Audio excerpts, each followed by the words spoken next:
ഈ നിഷ്കളങ്കമായ മുഖത്തേക്കൊന്ന് നോക്കടാ. ഈശ്വര, എന്തൊരു ചൈതന്യം. എന്ത് ചെയ്യുന്നു? എന്തും ചെയ്യും. എന്നിട്ട് പിന്നീട് എന്ത് സംഭവിച്ചു? റിപ്പോർട്ടർ ചാനലിലെ അരുൺകുമാറിന് എന്റെ വാർത്ത ഞാൻ മുന്നിലാണെന്ന് വായിക്കുന്ന നിമിഷത്തിന് വേണ്ടി കാത്തിരിക്കുകയാണ്. Oh I see. എന്താണ്? Oh my God. കരുതിയിരുന്ന തൃക്കാക്കരയിലെ റിസൾട്ട് ഞാനങ്ങ് പറയുകയാണ്. അഖിൽ രാജ് എന്ന അഖിൽ മാരാർ 10,000 വോട്ട് പോലും തിരിച്ചു പിടിച്ചിട്ടില്ല എന്നുള്ള കാര്യമാണ്. ഇപ്പോൾ ഏറ്റവും ഒടുവിൽ 9,161 വോട്ടുമായി 3-ാം സ്ഥാനത്താണ്. താഴെ നിന്ന് മുകളിലോട്ട് പോകുമ്പോൾ 1-ാം സ്ഥാനത്താണ് എന്നുള്ളതാണ് ഞാൻ മനസ്സിലാക്കുന്നത്. അതായത് ആം ആദ്മി പാർട്ടി കഴിഞ്ഞാൽ അടുത്തത് അഖിൽ രാജാണ്. താഴെ നിന്ന് മുകളിലോട്ട് പോകുമ്പോൾ 24,303 വോട്ടുകൾക്ക് അഖിൽ മാരാർ എന്ന അഖിൽ രാജ് എന്ന അഖിൽ കൊട്ടാത്തല ഇപ്പോൾ പിന്നിലാണ്. ആണുങ്ങളായാലേ അല്പസ്വല്പം നാണോ മാനോ ഒക്കെ വേണം. ആദ്യം യൂത്ത് കോൺഗ്രസ് ആയിരിക്കും, പിന്നീട് കോൺഗ്രസ് പാർട്ടിക്ക് വേണ്ടി പിന്തുണ പ്രഖ്യാപിക്കുകയും പിന്നീട് അവിടെ നിന്ന് തിരിച്ച് യുവമോർച്ചയിലേക്കും BJP-യിലും ഒക്കെ വന്ന് അവിടെ നിന്ന് 2020-ൽ വന്ന് മത്സരിച്ച അഖിൽ മാരാർ കഷ്ടിച്ചു പിടിച്ചിരിക്കുന്നത് 9,161 വോട്ടുകളാണ്. ഒന്നുകിൽ നീ അല്ലെങ്കിൽ ഞാൻ, എല്ലാത്തിനെയും നാളെ ഞാൻ കൊല്ലുവടാ.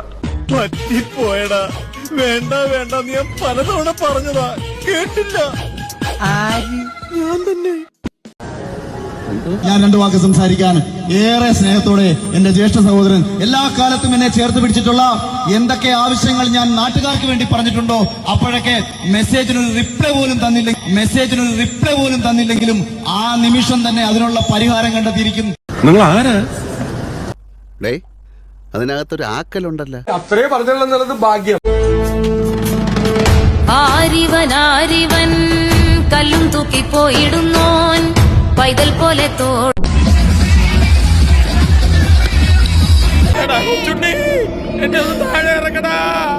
നീ ഒരു സൈക്യാട്രിസ്റ്റിനെ കാണുന്നത് നല്ലതാ. ഭ്രാന്താണെന്നല്ല ഞാൻ പറയുന്നത്. കയ്യിൽ നിന്ന് പോയി കഴിഞ്ഞാൽ പിന്നെ പറഞ്ഞിട്ട് കാര്യമില്ല. അപ്പൊ എല്ലാവരും ഇലക്ഷൻ ആഘോഷത്തിലായിരിക്കും. റിസൾട്ടൊക്കെ ആഘോഷിക്കും. ഞങ്ങളും ആഘോഷിച്ചുകൊണ്ടിരിക്കുക. അപ്പൊ കേരളത്തിലെ എല്ലാ ആഘോഷ ടീമുകൾക്കും ഹാപ്പി ആഘോഷം. നിങ്ങൾ ആശുപത്രിയിലാണ് വന്ന് കാണണമെന്നുണ്ടായിരുന്നു. ദാസപ്പോ എന്നെ ശരിക്കൊന്ന് ശ്രദ്ധിച്ചേ. എന്റെ പെരുമാറ്റത്തില് എന്തെങ്കിലും പന്തികളുണ്ടോന്ന് ഒന്ന് നോക്കിക്കേ. അഖിൽമാരാറാണ് മത്സരിക്കുന്നത്. അഖിൽമാരാർക്ക് വെല്ലുവിളിയായിട്ട് ആരാ വരിക?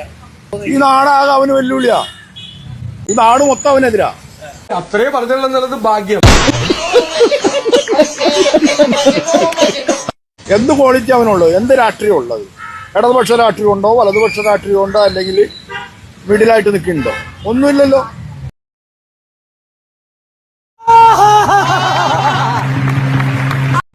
BJP-ക്ക് വേണ്ടിയിട്ട് കോടാലിക്ക് കൈയായിട്ട് മാറണേനാള് അത് ഈ കേരള രാഷ്ട്രീയത്തിൽ ഓടില്ല.